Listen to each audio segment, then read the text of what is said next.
ദൈവനാമത്തിന് മഹത്വമുണ്ടാകട്ടെ. വീണ്ടും ഒരിക്കൽ കൂടെ കാണുവാൻ ദൈവം സഹായിച്ചതിന് ഞാൻ ദൈവത്തെ സ്തുതിക്കുന്നു. ഇതുവരെ നാം ചിന്തിച്ചു കൊണ്ടുവന്ന വിഷയം ലോകത്തിൽ ദൈവത്തിൻ്റെ സഭ എന്താണെന്നും അതിന് ദൈവം കൊടുത്ത അർത്ഥം എന്താണ് എന്നുള്ളതിനെ സംബന്ധിച്ചുള്ള അനേക വിഷയങ്ങളാണ്. പിന്നീട് നാം ചിന്തിക്കുന്നത് ആധുനിക സഭയെ സംബന്ധിച്ചാണ്. കഴിഞ്ഞ തവണ നാം ചിന്തിച്ചു ആധുനിക സഭയുടെ പരാജയങ്ങൾ എന്ന് മാത്രമല്ല, ആധുനിക സഭ തന്നെ ഒരു പരാജയമായിരിക്കുന്നു എന്നാണ് തിരുവചനത്തിൽ നിന്നും നമുക്ക് മനസ്സിലാക്കാൻ കഴിയുന്നത്. അതിൻ്റെ കാരണങ്ങൾ കഴിഞ്ഞ തവണ അക്കമിട്ട് നാം പരിശോധിച്ചിരിക്കുകയാണ്. ഇവിടെ ആധുനിക സഭയുടെ പരാജയത്തിൻ്റെ രണ്ടാമതൊരു കാരണം, സഭ പരാജയപ്പെട്ടിരിക്കുന്നോ, ആധുനിക സഭ പരാജയത്തിലേക്കാണോ എന്നുള്ളതിനെ തെളിയിക്കുന്ന ചില കാരണങ്ങൾ അപ്പോസ്തലനായ പൗലോസിൻ്റെ സഭാ പ്രവർത്തനത്തിൽ നിന്നും നമുക്ക് പഠിക്കുവാനുണ്ട്. ഇത്തവണ നമുക്ക് അപ്പോസ്തലനായ പൗലോസ് റോമയിൽ സ്ഥാപിച്ച സഭയ്ക്ക് നൽകുന്ന ദൂതിൽ നിന്നും എന്തു വീഴ്ചയാണ് നമുക്ക് മനസ്സിലാക്കാനുള്ളത് എന്നുള്ള കാര്യത്തെ സംബന്ധിച്ച് നമുക്ക് പഠിക്കുവാൻ ഒരു അവസരം ദൈവാത്മാവ് നൽകുകയാണ്. അപ്പോസ്തലനായ പൗലോസ് റോമാ സഭയ്ക്ക് എഴുതുന്ന ലേഖനത്തിൽ 1-ാം അധ്യായം അതിൻ്റെ 23-ാമത്തെ വാക്യം ഇങ്ങനെ പറയുന്നു: അനശ്വരനായ ദൈവത്തിൻ്റെ മഹത്വത്തെ അവർ നശ്വരനായ മനുഷ്യൻ്റെയും പക്ഷി, നാൽക്കാലി, ഇഴജാതി എന്നിവയുടെ സാദൃശ്യങ്ങളായ വിഗ്രഹങ്ങൾക്കും കൈമാറിയെന്ന് തിരുവചനത്തിൽ നിന്നും നമ്മോട് പറയുന്നു. അക്ഷയനായ ദൈവത്തിൻ്റെ തേജസ്സിനെ അവർ ക്ഷയമുള്ള മനുഷ്യൻ, പക്ഷി, നാൽക്കാലി, ഇഴജാതി എന്നിവയുടെ രൂപസാദൃശ്യമാക്കി മാറ്റിക്കളഞ്ഞുവെന്നാണ്. റോമാ സഭയ്ക്ക് അപ്പോസ്തലനായ പൗലോസ് ഇങ്ങനെയൊരു ലേഖനം എഴുതേണ്ടതിൻ്റെ ആവശ്യകത എന്താ? അപ്പോസ്തലനായ പൗലോസ് റോമാ സഭയെ സംബന്ധിച്ചുള്ള ഈ കാഴ്ചപ്പാട് തെറ്റാണോ ശരിയാണോ? ആധുനിക സഭയുടെ വക്താക്കളോ പ്രവർത്തകരോ വിശ്വാസികളോ ഒക്കെ ആയിരിക്കുന്ന നമുക്ക് എന്ത് പ്രയോജനമാണ് ഈ വാക്യം നൽകുന്നത്? പരമാർത്ഥ ഹൃദയത്തോടെ നിഷ്പക്ഷ മനോഭാവത്തോടുകൂടെ ഈ വാക്യങ്ങളെ നാം പരിശോധിക്കുകയാണെങ്കിൽ നമുക്ക് പറ്റിയിരിക്കുന്ന വീഴ്ചയും പരാജയവും അത് എവിടെ എത്തി നിൽക്കുന്നു എന്നുള്ള ദയനീയമായ സത്യത്തെ ഈ തിരുവചനം നമുക്ക് വെളിപ്പെടുത്തുകയാണ്. ദൈവത്തിൻ്റെ പേർ കൊണ്ട സഭ, ദൈവത്തിന് വേണ്ടി നിലനിൽക്കേണ്ട ദൈവത്തിൻ്റെ സ്വന്തം സഭ, അത് ഞങ്ങളാണ്. ഇങ്ങനെ അഭിമാനിക്കുന്നവർ ലോകത്തിൽ ധാരാളമുണ്ട്. ഒരു ചോദ്യം: ദൈവത്താൽ സ്ഥാപിക്കപ്പെട്ട സഭയിൽ നാം മുൻ കേട്ടതുപോലെയുള്ള യോഗ്യതകൾ, ദൈവം പറഞ്ഞിരിക്കുന്നതായ അനുഗ്രഹങ്ങൾ, ദൈവത്തോടുള്ള നേരിട്ടുള്ള സമ്പർക്കങ്ങൾ, ശക്തി, ഒരു മനസ്സ്, ഏക ഹൃദയം, നിസ്വാർത്ഥത ഇവയൊക്കെ നമ്മിൽ നിന്ന് പുറപ്പെടുന്നുണ്ടോ? ഇതൊക്കെ പുറപ്പെടുന്നില്ലെങ്കിൽ എങ്ങനെ നാം ദൈവത്തിൻ്റെ സഭയായി മാറും? ഒരു കാര്യം ശ്രദ്ധേയമല്ലേ, നാം പരാജയപ്പെട്ടിരിക്കുന്നില്ലേ? ആധുനിക സഭയുടെ പരാജയം ഒന്നാമത് നാം ദർശിച്ചു. ഒന്ന്, ആദർശം മറന്നുപോയ സഭ. രണ്ടാമത് നാം ചിന്തിക്കുന്നത് ലോകത്തോട് അനുരൂപരായി ജഡീകമായി തീർന്ന സഭ. ആധുനിക സഭ ജഡീകമായി ചിന്തിക്കുന്നുവോ? ആധുനിക സഭ ലൗകികതയ്ക്ക് മുൻതൂക്കം കൊടുക്കുന്നുവോ? ആധ്യാത്മിക മണ്ഡലങ്ങളെ സംബന്ധിച്ച് വാതോരാതെ പ്രസംഗിക്കുന്ന ആധുനിക സഭ അതേതുമായിക്കൊള്ളട്ടെ, ഇന്നും ആധുനിക സഭയുടെ മനസ്സിൽ രൂഢമൂലമായിക്കൊണ്ടിരിക്കുന്ന ചിന്തകൾ ദൈവദത്തമാണോ, അതോ ദൈവത്തിന് വിരുദ്ധമായ കാര്യങ്ങളാണോ നാം പഠിക്കുന്നത്? നാം ജഡീകരാണോ? ആധുനിക സഭ ലൗകികതയിലേക്ക് പോയി കഴിഞ്ഞു. ദൈവത്തിൻ്റെ വചനം ഇവിടെ വളരെ വ്യക്തമായി പറയുന്നത് ദൈവത്തിൻ്റെ സഭ അനശ്വരനായ ഒരു ദൈവത്തെ പ്രകീർത്തിക്കുന്നതായിരിക്കണം എന്നതാണ്. എന്നാൽ തിരുവചനത്തിൽ കൂടെ അപ്പോസ്തലനായ പൗലോസ് റോമാ സഭയ്ക്ക് നൽകുന്ന നിർദ്ദേശം, മുന്നറിയിപ്പ്. ദൈവത്തിൻ്റെ സഭയെ നീ അനശ്വരനായ ദൈവത്തെ പ്രകീർത്തിക്കുന്നതിന് പകരം നശ്വരനായ മനുഷ്യനെ നീ പ്രകീർത്തിക്കുന്നു. നശിച്ചു പോകുന്ന പക്ഷിയുടെ രൂപസാദൃശ്യത്തിലേക്ക് ദൈവത്തിൻ്റെ സാദൃശ്യത്തെ നീ മാറ്റിക്കളഞ്ഞു. നശിച്ചു പോകുന്ന ഇഴജന്തുക്കളുടെ രൂപസാദൃശ്യത്തിലേക്ക് ദൈവത്തിൻ്റെ തേജസ്സിനെ നീ മാറ്റിക്കളഞ്ഞു. ദൈവത്തിനു വേണ്ടി, ദൈവനാമ മഹത്വത്തിനു വേണ്ടി പണിതുയർത്തപ്പെട്ട ദൈവസഭയുടെ ഉള്ളിൽ ഇന്ന് വിഗ്രഹങ്ങളുടെ സിംഹാസനങ്ങൾ ഇടം പിടിച്ചിരിക്കുന്നു.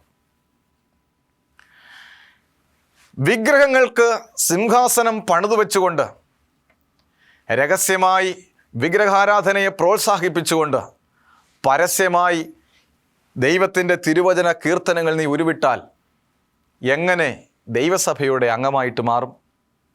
പരിശുദ്ധാത്മാവ് ചൂണ്ടിക്കാണിക്കുന്നത് ആധുനിക സഭ പരാജയത്തിലേക്ക് എന്നല്ലേ? ആധുനിക സഭ പരാജയത്തിലേക്ക് എന്നല്ലേ ദൈവാത്മാവ് നമ്മോട് തൻ്റെ ദൂതുകൾ വഴി ഉണർത്തിക്കുന്നത്? അനശ്വരനായ ഒരു ദൈവത്തെ പ്രകീർത്തിക്കുന്നതിനുള്ള സിംഹാസനം പണിയപ്പെടേണ്ടതിന് പകരം സ്വാർത്ഥമോഹങ്ങൾ അനേകരിൽ പ്രചരിപ്പിച്ച് സ്വന്തം പ്രസ്ഥാനങ്ങൾ വളർത്തുവാനുള്ള വ്യഗ്രതയിൽ നീ അറിഞ്ഞോ അറിയാതെയോ ദൈവത്തിൻ്റെ സിംഹാസനത്തിന് പകരം ഭൂതങ്ങൾക്കും വിഗ്രഹങ്ങൾക്കും മനുഷ്യൻ്റെ സാദൃശ്യങ്ങൾക്കും വിഗ്രഹം പണിയുകയല്ലേ നീ ചെയ്യുന്നത്?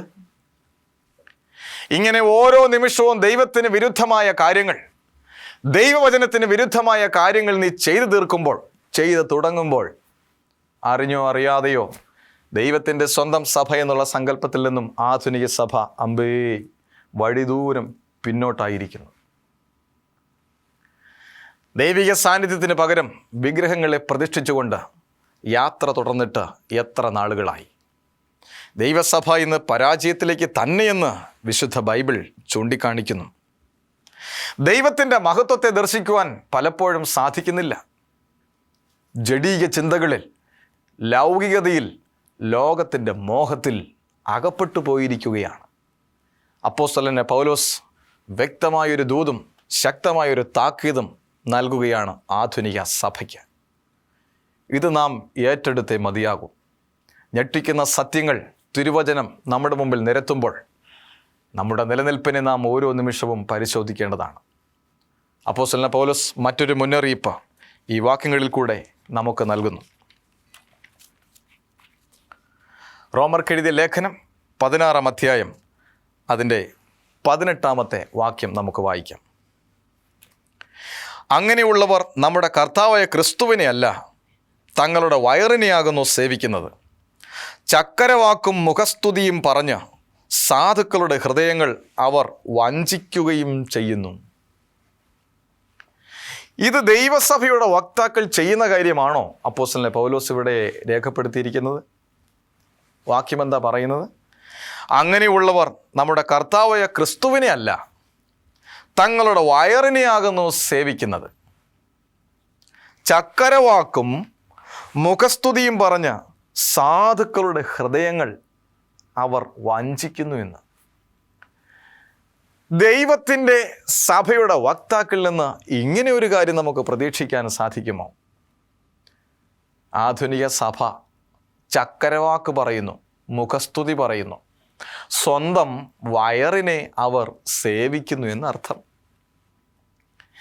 ഇന്നത്തെ സുവിശേഷ പ്രസംഗങ്ങൾ, ഇന്നത്തെ ദൈവസഭയുടെ ആദർശം എവിടെ നിൽക്കുന്നു? സ്വന്തം വയറിനെ സേവിക്കത്തക്ക രീതിയിലോ?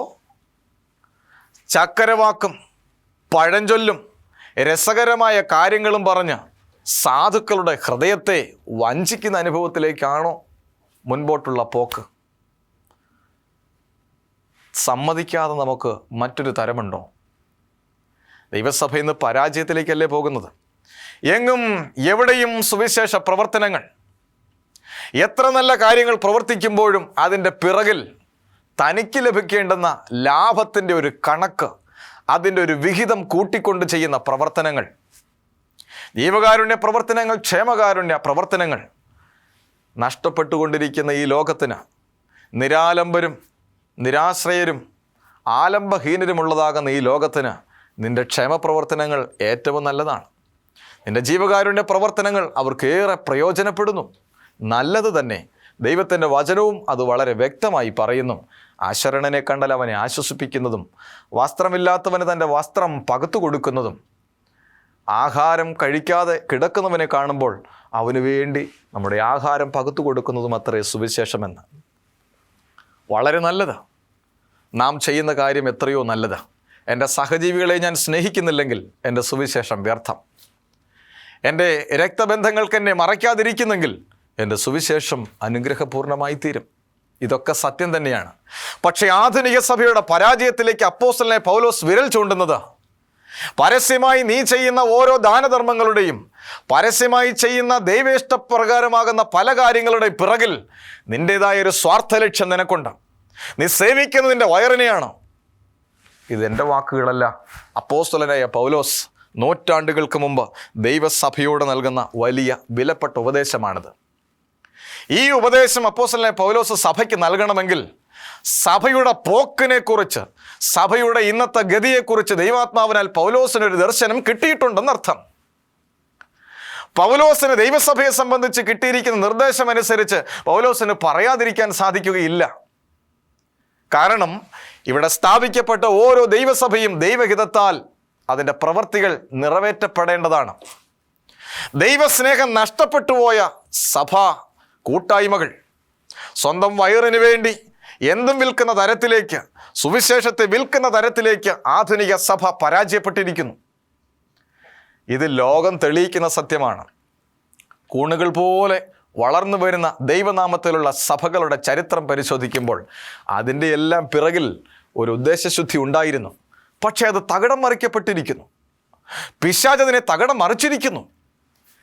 ഈ ലോകത്തിൻ്റെ പ്രഭുവാകുന്ന സാത്താൻ ദൈവ ഇഷ്ടത്തിലേക്ക് ദൈവ ഇഷ്ടം ചെയ്യുവാനായിട്ട് ഇറങ്ങിത്തിരിക്കുന്ന ഓരോ പ്രിയപ്പെട്ടവരെയും പിന്തുടർന്നുകൊണ്ട് തങ്ങളുടെ ഉദ്ദേശശുദ്ധിയെ കളങ്കപ്പെടുത്തി ദൈവനാമത്തിനെതിരായി ചിന്തിക്കുവാനും ദൈവനാമത്തിനെതിരായി പ്രവർത്തിക്കുവാനും അവരെ പ്രേരിപ്പിക്കുന്നു. ഈ വാക്കുകൾ നമ്മെ ഓർമ്മിപ്പിക്കുന്നത് എന്താ? ഇന്ന് ഞാൻ എൻ്റെ വയറിന് വേണ്ടിയാണ് സുവിശേഷം പ്രസംഗിക്കുന്നതെങ്കിൽ, ഒരു ചക്കരവാക്ക് പറഞ്ഞ് മറ്റുള്ളവരെ ഒന്ന് ചിരിപ്പിച്ച് സന്തോഷിപ്പിക്കാനാണ് ഞാൻ എൻ്റെ വാക്കുകൾ ഉപയോഗിക്കുന്നതെങ്കിൽ, മുഖസ്തുതി പറഞ്ഞ് ആളുകളെ ഞാൻ വശീകരിക്കുന്നെങ്കിൽ, എൻ്റെ സുവിശേഷ പ്രസംഗം ദൈവസഭയുടെ അടിസ്ഥാനം തകർന്നു പോയെന്നർത്ഥം. അമ്പേ പരാജയത്തിലേക്ക് പോയിരിക്കുന്നു എന്ന് സാരം. ഇങ്ങനെ പരാജയപ്പെട്ടുകൊണ്ടിരിക്കുന്ന ഈ കാലഘട്ടത്തിൽ നമുക്ക് പറയാൻ സാധിക്കുമോ, എൻ്റെ അംഗത്വം, ഞാൻ ആയിരിക്കുന്നത് ദൈവസഭയിലാണ്? ഒന്ന് പരിശോധിക്കാനുള്ള സമയമായില്ലേ? ആധുനിക സഭ നമ്മെ സ്വർഗത്തിലേക്കോ നരകത്തിലേക്കോ നയിക്കുന്നത്?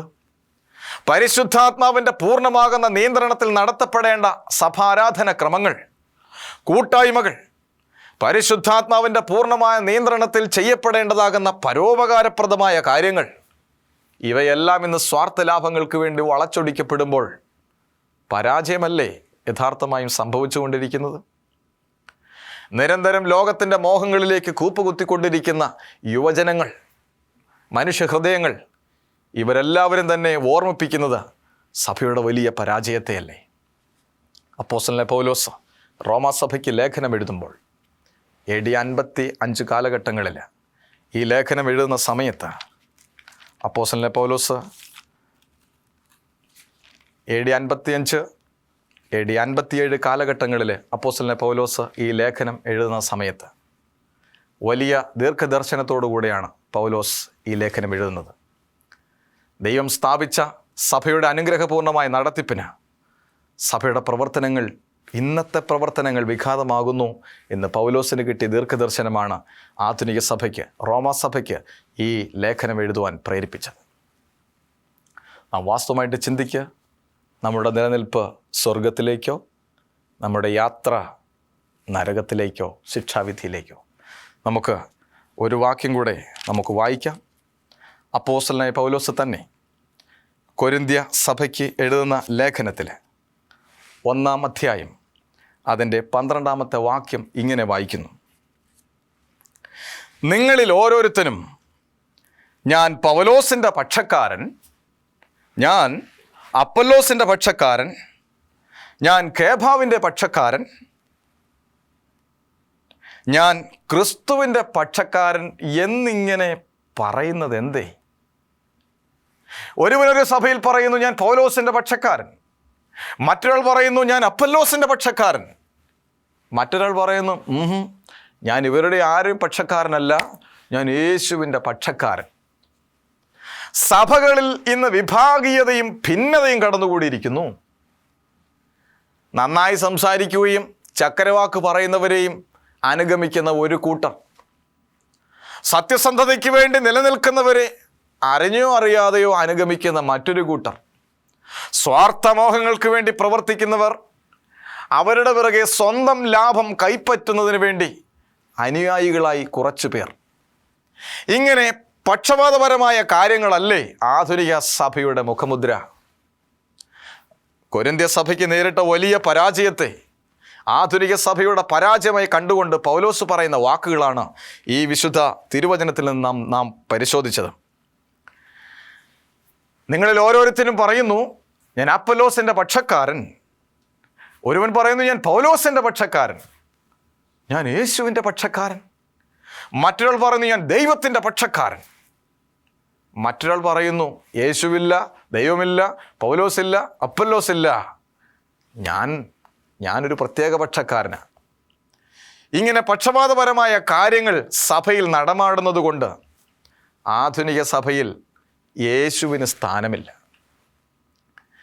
വിഭാഗീയതയും ഭിന്നതയും സ്വാർത്ഥപരമായ കാര്യങ്ങളും സഭയ്ക്കുള്ളിൽ കടന്നുകൂടിയ കാലം മുതൽ വളരെയേറെ ദുഷിക്കപ്പെട്ടിരിക്കുന്നു ആധുനിക സഭ. ആധുനിക സഭയുടെ ഈ പോക്ക് എവിടേക്കാണ്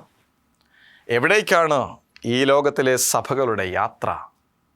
നാം ചിന്തിക്കുന്ന വിഷയം ദൈവത്തിൻ്റെ സഭയും പരിശുദ്ധാത്മാവും എന്നുള്ളതാണ്. ദൈവത്തിൻ്റെ സഭയും പരിശുദ്ധാത്മാവും തമ്മിൽ എന്താണ് ബന്ധം? വളരെയേറെ ബന്ധമുള്ളതായി തിരുവചനത്തിൽ നിന്ന് നാം മനസ്സിലാക്കുന്നു. അതിൻ്റെ ആധികാരിക വശങ്ങളെക്കുറിച്ച് തുടർന്നുള്ള ഭാഗങ്ങളിൽ നമുക്ക് ചിന്തിക്കുവാൻ ദൈവം നമ്മെ സഹായിക്കും. ഇപ്പോൾ ഞാൻ എൻ്റെ നിലനിൽപ്പിനെക്കുറിച്ച് ഓർക്കുക. ഒരു മാറ്റം എനിക്ക് ആവശ്യമുണ്ടോ എന്ന് നാം ചിന്തിക്കുക.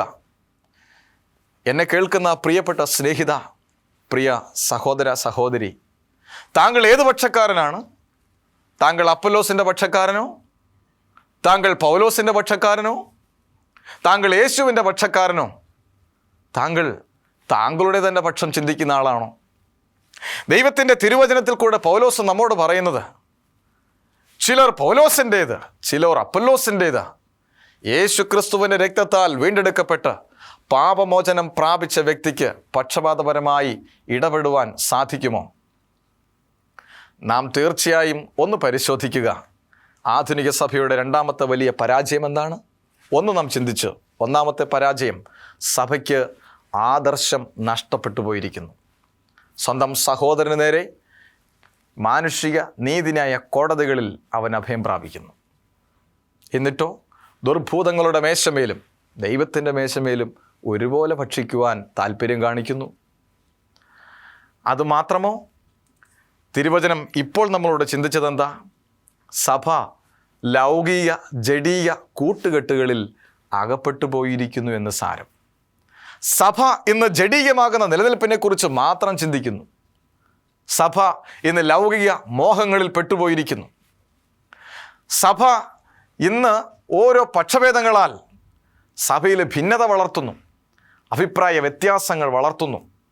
പലതിനും പല സാഹചര്യങ്ങളെ കാരണങ്ങളായി കൂട്ടുപിടിച്ചുകൊണ്ട് പലപ്പോഴും ഇത്തരം ആദർശങ്ങൾ സഭയ്ക്കുള്ളിൽ തന്നെ ചവിട്ടി മെതിക്കപ്പെടുകയാണ്. ഇങ്ങനെ ആദർശം നഷ്ടപ്പെട്ട പരാജയത്തിൻ്റെ പടുകുഴിയിലേക്ക് പോയിക്കൊണ്ടിരിക്കുന്ന ആധുനിക സഭയിൽ എൻ്റെ അംഗത്വം ഉറപ്പിച്ചാൽ ഞാൻ എങ്ങനെ സ്വർഗീയ സഭയിലെ കൂട്ടാളിയായി മാറും? ഞാൻ എങ്ങനെ സ്വർഗീയ സഭയുടെ അംഗമായിട്ട് മാറും? യേശു കൽപ്പിച്ച സ്നേഹമോ നിഷ്കളങ്കതയോ സാഹോദര്യമോ നിസ്വാർത്ഥപരമായ സേവനമോ ഒന്നും ലഭ്യമാകാത്ത വിധം അന്യം നിന്നു പോയിരിക്കുന്ന ഈ ലോകത്തിൻ്റെ സഭയിലാണ് പരാജയപ്പെട്ടിരിക്കുന്ന, ആദർശം നഷ്ടപ്പെട്ടിരിക്കുന്ന, ജഡത്തിലും ലൗകികതയിലും സുഖിച്ചു പുളയുന്ന ഈ ആധുനിക സഭയിലാണ് എൻ്റെ അംഗത്വമെങ്കിൽ ഞാൻ എങ്ങനെ സ്വർഗീയ സഭയുടെ അംഗമായി മാറും? ഞാൻ എങ്ങനെ സ്വർഗീയ രാജ്യത്തിന് ഓഹരിക്കാരനായി മാറും? അപ്പോസ്തലനായ പൗലോസിൻ്റെ വാക്കുകൾ ഈ കാലഘട്ടത്തിൽ എത്ര അന്വർത്ഥമാണ്.